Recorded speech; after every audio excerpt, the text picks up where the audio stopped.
رکاب امم فخر عرب و عجم، والی کون و مکان سیاح لا مکان، سید انس و جاں سرور لالا روخاں، نیر تاباں سرنشین مہوشاں، ماہ خوباں شہنشاہ حسینہ، تتمہ دوراں سرخیل زہرہ جمالاں، جلوہ صبح ازل نور ذات لم یزل، باعث تکوین عالم فخر آدم و بنی آدم، نیر بطحا رازدار ما اوحا، شاہد ماتغا صاحب علم نشرح، معصوم آمنہ حضرت احمد مجتبی محمد مصطفیٰ صلی اللہ تعالی علیہ وآلہ وسلم کی بارگاہ بے کس پناہ میں اپنی عقیدتوں، محبتوں اور ارادتوں کا خراج پیش کرنے کے بعد عزتوں کی مسندوں پر جلوگر معزز و مکرم علماء کرام،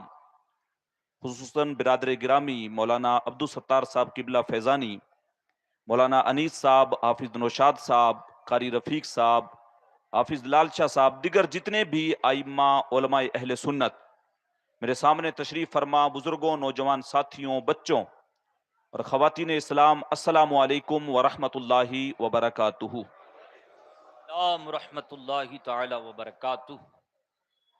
خدا کا ذکر کرے اور ذکر مصطفیٰ نہ کرے، خدا کا ذکر کرے اور ذکر مصطفیٰ نہ کرے، ہمارے منہ میں ہو ایسی زباں خدا نہ کرے، بے شک ہمارے منہ میں ہو ایسی زباں خدا نہ کرے، در رسول پر یہ کبھی نہیں دیکھا، در رسول پر یہ کبھی نہیں دیکھا، کوئی سوال کرے اور وہ عطا نہ کریں، کوئی سوال کرے اور وہ عطا نہ کریں، کہا رب نے شفاعت کی بات محشر میں، کہا رب نے شفاعت کی بات محشر میں، میرا حبیب کرے کوئی دوسرا نہ کرے، میرا حبیب کرے کوئی دوسرا نہ کرے، اور مدینے میں جا کر نکل نہ جانا شہر سے باہر، مدینے میں جا کر نکل نہ جانا شہر سے باہر، خدا نہ خواستہ یہ زندگی وفا نہ کرے، خدا نہ خواستہ یہ زندگی وفا نہ کرے، اور وہ جس کو بنا کر رکھیں اسیر مدینے میں، وہ جس کو بنا کر رکھیں اسیر مدینے میں، وہ عمر بھر رہائی کی دعا نہ کرے، وہ عمر بھر رہائی کی دعا نہ کرے، خدا کا ذکر کرے اور ذکر مصطفیٰ نہ کرے، ہمارے منہ میں ہو ایسی زباں خدا نہ کرے۔ حضرات محترم، میں اور آپ الحمدللہ حضور علیہ الصلوۃ والسلام کا 1500واں سالانہ جشن منانے کے لیے جشن عید میلاد النبی آج کی اس مجلس میں جمع ہیں۔ اس سے پیشتر ابھی آپ نے برادر گرامی مولانا عبدالستار صاحب سے قرآن کی آیات کے اندر جو حضور کے اوصاف بیان کیے گئے آپ نے سماعت کیے۔ حافظ نوشاد صاحب کافی دیر سے نعت رسول صلی اللہ علیہ وسلم سنا رہے تھے، اور آج یہ ہمارا یہ منظر، یہ ہمارا جو یہ رونقیں، یہ گلیاں جو سجی ہوئی ہیں، یہ ہمارے محفلوں کی تازگی دیکھ کے ایسے لگ رہا ہے حضور کو آج اس دنیا میں تشریف لائے ہوئے 1500 سال ہو گئے، اور 14 صدیوں سے زیادہ ہو گیا حضور اس ظاہری دنیا سے تشریف بھی لے گئے، لیکن یہ ہمارے جلسوں کی رونقیں، یہ ہمارے مجلسوں کی تازگی دیکھ کے ایسے لگتا ہے جیسے کل ہی کوئی ان گلیوں سے گزر کے گیا ہو۔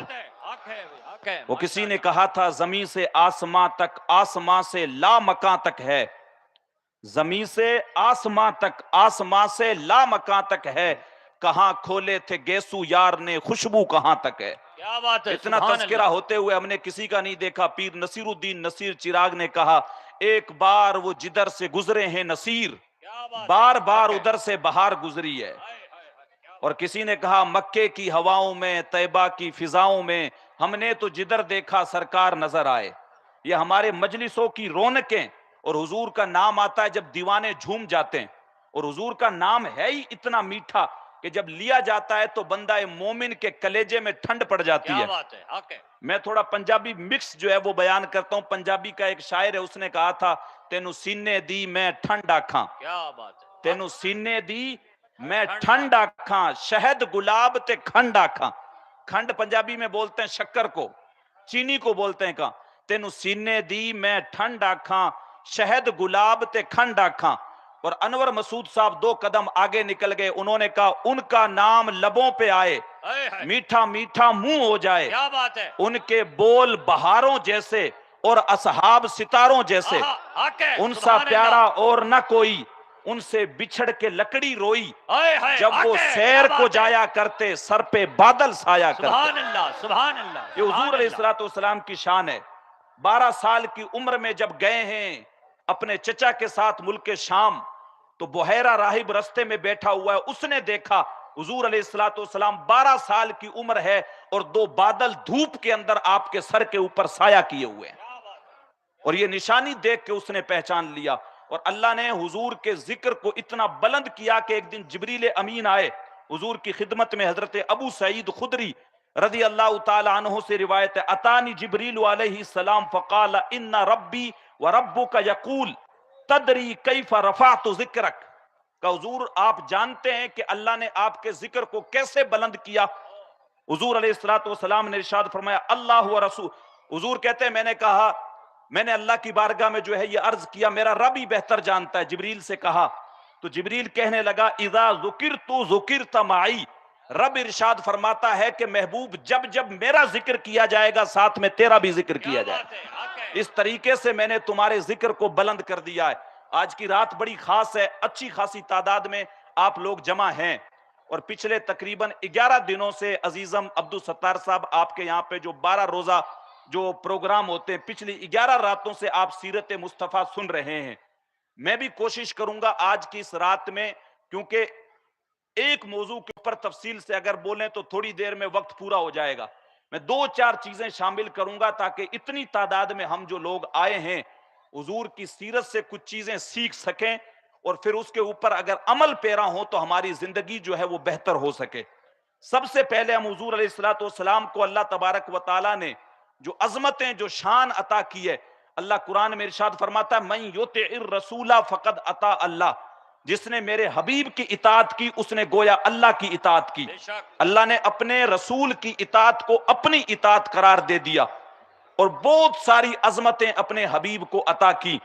مکی زندگی آپ نے دیکھی, حضور علیہ السلام نے 40 سال بعد اعلان نبوت کیا, پھر جب 13 سال اور وہ سلسلہ جاری رہا, اتنی تکالیفیں اتنی پریشانیاں جو ہے وہ آپ نے جھیلی, اور آخر کار جا کے پھر آپ جو ہے وہ ہجرت کر کے مدینے کی طرف آتے ہیں.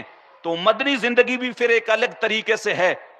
روزانہ جو ہے وہ دشمنوں کے حملے کا خطرہ رہتا ہے, کوئی نہ کوئی لشکر تیار ہو کے روزانہ جنگ کے لیے آمادہ ہو جاتا ہے. وہ پھر ادھر جو ہے صحابہ کی صفوں کو بھی درست کر رہے ہیں. اسلام کی نشر و اشاعت بھی بڑی تیزی کے ساتھ ہے, اور جو ہے کار نبوت جو کندھوں کے اوپر نبوت کا بوجھ ہے اس کو بھی بڑی ذمہ داری کے ساتھ آپ نبھا رہے ہیں. ساتھ میں لوگوں کی تربیت بھی کر رہے ہیں, متعدد نکاح بھی کر رہے ہیں, اور جنگوں کے اندر خود شامل ہو رہے ہیں. اور زہد اور تقوی کا عالم یہ ہے, اور جو ہے سادگی کا عالم یہ ہے کہ کئی دن تک گھر کے اندر فاقے رہتے ہیں, کئی دن تک گھر کے اندر چولہے میں آگ نہیں جلتی ہے, اور اس طریقے سے زندگی گزر رہی ہے, مگر پھر بھی تبلیغ کا جو سلسلہ ہے وہ ٹوٹتا نہیں ہے. آپ جب مدنی زندگی دیکھیں سن 5 ہجری کے اندر جو ہے وہ جنگ خندق ہوئی. پہلے یہ ہوتا تھا کہ کوئی بھی بندہ اٹھ کے آتا, ایک قبیلہ لیتا, ایک لشکر بناتا اور مدینے کے اوپر آ کے چڑھائی کرنے کی یا حضور سے جنگ کرنے کی کوشش کرتا. لیکن جب ساری جگہ سے ناکام ہوئے, جنگ بدر میں ہارے اور جو ہے ہر جگہ پہ ہارے, تو پھر ان لوگوں نے ساری جتنی طاقتیں تھی سب نے ایک پلان بنایا کہ اپنے سارے لوگ ایک جگہ اکٹھے ہوتے ہیں, اور اکٹھے ہونے کے بعد پھر کیا کرتے ہیں, یہ معاملہ کرتے ہیں کہ ایک بارگی سارے لوگ اپنے مدینے کے اوپر حملہ کر کے اسلام کا نام و نشان مٹا دیتے ہیں. جب حضور علیہ السلام کو یہ بات پتہ لگی تو آپ نے صحابہ کرام کو اکٹھا کیا, اور اکٹھا کرنے کے بعد اس مرتبہ جنگ ایک الگ طریقے سے لڑی جائے گی. اور صحابہ کرام سے کہا ہم جو ہے دشمن کا اگر مقابلہ کرنا ہے تو مدینے کے چاروں طرف جو ہے ہمیں خندق کھودنی پڑے گی. اب خندق کا کام اسٹارٹ ہوا, ادھر سے پتہ بھی لگ رہا ہے لشکر کہاں پہ پہنچ گیا. ایک دن ایسا آیا کہ 3 دن گزر گئے, صحابہ میں سے کسی کو ایک لقمہ بھی نصیب نہیں ہوا. اب پیٹ جو ہے وہ بھوک کی وجہ سے اتنا اندر چلا گیا, آج ہم دن میں 5 طریقے کے کھانے کھانے والے، اور سال میں ایک مرتبہ جو ہے وہ جشن ولادت منا کے پھر 364 دن تک جو ہے وہ اس جشن کو بھول جانے والے۔ کبھی ہم حضور کی سیرت پڑھ کے دیکھیں، ان صحابہ کی زندگی کو پڑھنے کی کوشش کریں کہ کس طریقے سے تکلیفیں انہوں نے برداشت کی۔ پیٹ کے اوپر ایک ایک پتھر باندھ رکھا ہے تاکہ معاملہ لیول رہے۔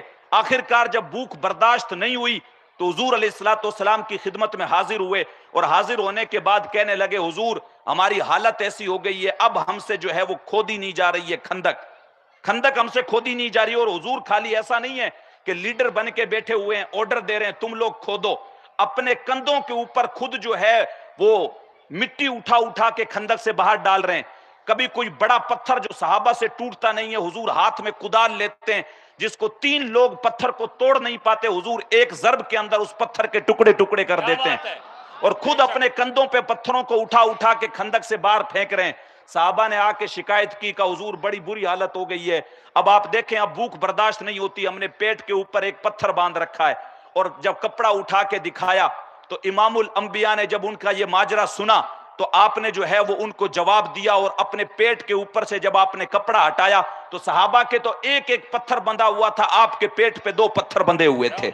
ساری جو باتیں تھی خاموش ہو گئی کہ امام الانبیاء ہیں، پیٹ کے اوپر 2 پتھر بندھے ہوئے ہیں، کھندق کھود رہے ہیں، ادھر سے دشمنوں کے آنے کا ڈر ہے، اور الگ الگ جگہ پہ سب کو جو ہے وہ 6 دن کے اندر پوری کھندق کھود دی گئی۔ کہا تھوڑی سی بھی جگہ رہ گئی تو دشمن اندر داخل ہو جائے گا۔ حضرت جابر نے جب حضور کے چہرے کو دیکھا تو صاف نظر آ رہا تھا کہ جو ہے وہ بھوک کے آثار جو ہے وہ لگ رہے تھے چہرے سے۔ اپنے گھر پہ گئے، اپنی بیوی سے کہا کوئی ایسی چیز گھر کے اندر ہے کہ ہم لوگ حضور کی دعوت کر سکیں؟ تو وہ نیک خاتون کہنے لگی زیادہ تو کچھ نہیں ہے، تھوڑے سے جو رکھے ہوئے ہیں اور ایک چھوٹا سا بکری کا بچہ بھی پاس میں ہے، آپ ایسا کریں جائیں اور جو ہے حضور کو دعوت دے دیں، اور زیادہ لوگوں کو نہ کہنا، تھوڑا سا ہی جو ہے، تھوڑا سا چھوٹا سا بکری کا بچہ ہے۔ کہا کہ تم فکر مت کرو، انہوں نے بکری کا بچہ ذبح کر کے دیا، اور انہوں نے جو پیسے اور پھر جو ہے وہ اس کا آٹا بنایا، وہ حضور کی خدمت میں گئے، جا کے کہنے لگے حضور شام کو آپ اپنے 1-2 ساتھی کے ساتھ میرے گھر پہ تشریف لے آئیں۔ حضور نے کہا کیا ماجرا ہے؟ کہا میں نے آپ کے لیے دعوت پکائی ہے، تھوڑے سے جو ہیں اور تھوڑا سا جو ہے چھوٹا سا بکری کا بچہ ہے۔ سارا ماجرا جو تھا بتا دیا۔ حضور علیہ السلام نے صحابہ کو مخاطب کیا، اور مخاطب کرنے کے بعد حضور نے سارے صحابہ سے کہا سنو شام کا کھانا تمہارے بھائی جابر کے گھر پہ ہے۔ حضرت جابر کہہ رہے ہیں میں دل میں گھبرا گیا، کھانا تو 2-3 بندوں کا ہے، یہاں تو ہزاروں لوگ کام کر رہے ہیں، اور حضور نے اعلان کر دیا۔ کہا میری حالت اس وقت میرا رب ہی جانتا تھا، میں حضور کے پیچھے پیچھے ہو لیا، سارے لوگ آئے۔ کہا مجھے حضور نے بھیجا، کہا آگے جاؤ اور جو ہے گوشت کو جو ہے ہانڈی چولہے سے نیچے نہ اتارنا ہانڈی کو، اور آٹا جو ہے جب گوندا جانے لگا حضور تشریف لائے اور لا کے اپنا لعاب دہن اس آٹے میں ڈال دیا۔ وہ ہانڈی جس میں گوشت پک رہا تھا اس میں بھی آپ نے اپنا لعاب دہن ڈال دیا، اور کہا 10-10 لوگ آتے جائیں اور کھاتے جائیں، ہانڈی کو جو ہے چولہے سے نیچے نہیں اتارنا۔ 10-10 لوگ آتے گئے کھاتے گئے۔ حضرت جابر بیان کرتے ہیں وہ چھوٹا سا بکری کا بچہ اور تھوڑے سے جو 1 سال سے بھی کم جو تھے، 1000 سے زیادہ لوگوں نے حضور کے لعاب دہن کی برکت سے جو ہے اس ایک ہانڈی سے اور تھوڑے سے جو کے آٹے سے جو ہے وہ سکم سیر ہو گئے۔ سبحان اللہ، نعرہ تکبیر، نعرہ رسالت، شان مصطفیٰ۔ یہ حضور علیہ السلام کے لعاب دہن کی برکت ہے۔ کھانی کنویں میں اگر لعاب ڈال دیتے ہیں تو وہ پانی میٹھا ہو جاتا ہے۔ حضرت علی المرتضیٰ کی آنکھ جب جو ہے وہ آسوب چشم ہو گیا اس کے اندر، تو آپ نے اس میں اپنا لعاب دہن لگا دیا، وہ آنکھ صحیح ہو گئی۔ کسی صحابی کی کسی جنگ کے اندر آنکھ نکل کے آ گئی باہر، تو آپ نے اس آنکھ کو واپس رکھا اور اس پہ لعاب دہن لگا دیا تو وہ آنکھ ٹھیک ہو گئی۔ وہ جدھر قدم رکھ دیں ادھر مجد و شرف پیدا ہوتا چلا جائے۔ وہ چیز کے اوپر ہاتھ رکھ دیں، کنکریوں پہ رکھ دیں تو کنکریاں کلمہ پڑھنے لگ جائیں۔ اگر وہ اشارہ کر دیں تو چاند کے 2 ٹکڑے ہو جائیں۔ اگر وہ اشارہ کر دیں تو ڈوبا ہوا سورج پلٹ کے اثر کے وقت پہ آ جائے۔ او سڑیاں کھجوراں اگا جاندہ ہے، او پتھرانو کلمے پڑھا جاندہ ہے۔ قطرے کو سمندر ذرے کو ستارہ کرتے ہیں، کونین کو خم آ جاتا ہے جب زلف سنوارا کرتے ہیں۔ حضور علیہ السلام کو اللہ نے وہ مقام و مرتبہ دیا، لیکن میں بتانا یہ چاہ رہا ہوں زندگی کے کئی ایک پہلو ہیں۔ آپ دیکھیں